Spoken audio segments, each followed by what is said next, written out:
You like horror movies and Halloween masks? Consider supporting us by liking our videos, comment, and subscribing. The littlest effort will help us out. Now enjoy the video, boils, ghouls, and the non-boonary.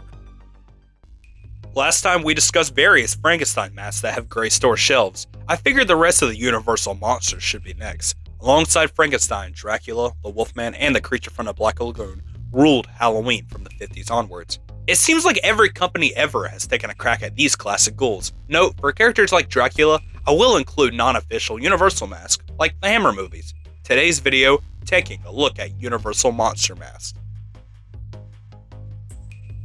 Starting off with the frighteningly tragic Wolfman, we go to the godfather of masks, Don Post. The 1963 mask is extremely rare, so I was only able to find catalog pics. Now, for a mask that's over 60 years old, you can't make fun of it, but I'll try. It looks like fucking roadkill. Alongside the other monsters, Don Post unleashed a revamped Wolfman. The sculpt and hair might not be overly accurate, but it's definitely haunting.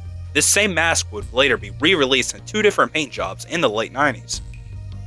When Elusive Concepts decided to release their own Universal monsters, Wolfman would get two different masks. The first features no hair, and for whatever reason, looks like he bleached his fur. Motherfucker rocking the Slim Shady. Then, okay, alright, so I guess he's supposed to be hairy, but isn't that overdoing it? Even when you slick it all back, it looks way too much. He looks like a hairy thumb. When I found the hairless Elusive Concepts Wolfman, it reminded me of my Paper Magic Group mask. This cool piece is cast in vinyl and features a good paint job for what it is. Of course, Rubies would throw their hat into the ring. This one's probably the laziest mask so far. It has two damn colors, brown and black. It's barely even a Wolfman mask. Looks more like an abused dog. Its only worth is that it's used by horror YouTuber Dr. Wolfula. Ruby's sister company, Form Novelties, must have thought Elusive Concepts wasn't hairy enough, with their copy barely even having a face. Trick or Treat Studios' release is actually a pretty good sculpt, but the hairline is weird. Instead of it being layered in random spots like, actual hair, they decided to perfectly line up the hair in straight lines. Wolfman got that fade going. The next one shouldn't even count because it's not licensed, but it's too cool to not show off. This Ghoulish Productions Wolf mask shows off what a modern Wolfman would look like. The fangs are definitely horrific. The late great, or still existing, I don't know, whatever, Party City had their own version, and I think it's fucking awful. No notes. Ew. Next up, it's the Count himself, Dracula. The immortal vampire has to be the most adapted character of all time, from crossovers to video games and even outer space. Wait, why the fuck is Coolio in this movie? The first mask is once again a 1963 Don Post piece. This one is much nicer than the Wolfman, with this one sculpt actually resembling Bela Lugosi. The lipstick and eyeshadow does give him a bit of the Hot Topic employee vibe, but I like it.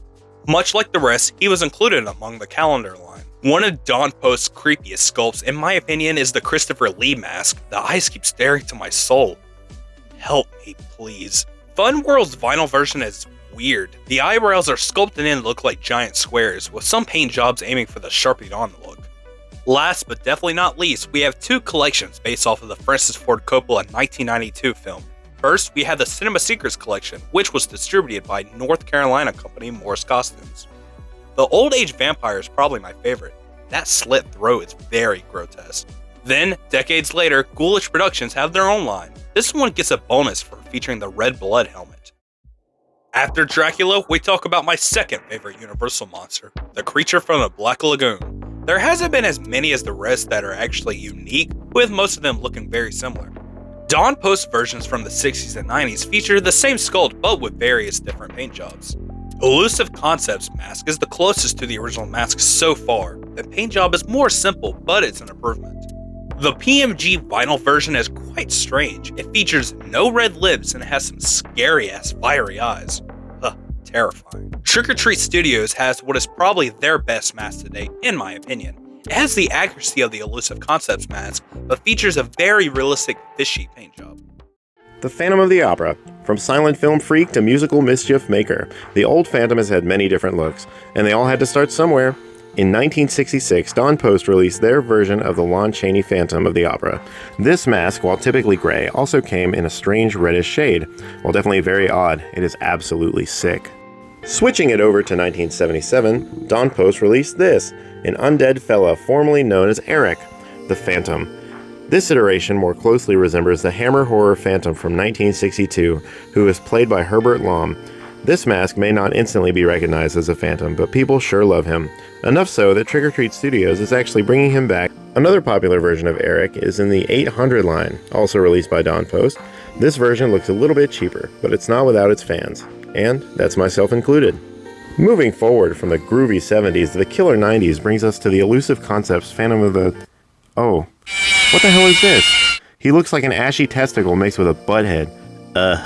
Christine, I am like your angel of music. I've come to score or something. All jokes aside, this sculpt isn't the worst I've seen, but it's certainly not the best. Moving on from that, the final mask I'd like to discuss today is from the aforementioned Trick or Treat Studios. This sculpt from Justin Mabry, in my opinion, perfectly encapsulates the makeup from the Phantom of the Opera. Lon Chaney would be proud. With only some minor rehauls, this mask would be a perfect addition to any Universal Monsters fans collection, and it also comes in green. How cool is that? I hope you've enjoyed checking out these fantastic Phantoms, and I hope I'll be back soon. Bye for now. Last, we have the Loot Crate Neca mask. I am not going to talk about them individually because they are all fucking stupid. Okay, look, I get that they're based off of the old Burger King toys, but look at them. They're all washed out and gross. I mean, look at the fucking Wolfman. He looks like an eraser. Well, anyways, that was fun. This has been Matthew and David from Piscoli Productions. See you next time. Thanks for watching. If you like this video, support us by liking, comment, and subscribing. Also, check us out on Instagram at Piscoli Productions. I now bid you a farewell.